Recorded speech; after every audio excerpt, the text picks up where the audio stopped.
வணக்கம். Healthy India happy India இந்த program வந்து நாங்கள் ஹிந்து கூட சேர்ந்து பண்ணுறோம். ஹிந்து கூட சேர்ந்து இது பண்ணுறதுல எங்களுக்கு ஒரு பெரிய பெருமை. ஹிந்து நாளிதழ் பற்றி உங்களுக்கு எல்லாருக்கும் தெரியும்.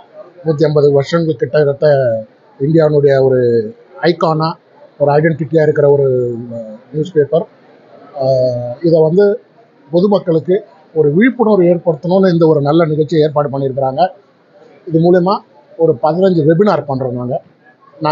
எல்லாம் வந்து மக்களுக்கு தேவையான டாபிக்ஸில் சுகர் கண்ட்ரோலு, ஸ்லீப்பு, ஸ்ட்ரெஸ்ஸு, இது மாதிரி மக்கள் அன்றாடம் சந்திக்கக்கூடிய பிரச்சனைகளை பற்றி வெபினார்ஸ் நடத்தி அதனால் மக்களுக்கு அது ஒரு நல்ல விழிப்புணர்வு ஏற்படுத்தணும்னு ட்ரை பண்ணுறோம். அதுக்கு உங்கள் எல்லாருடைய சப்போர்ட்டும் வேணும். நன்றி.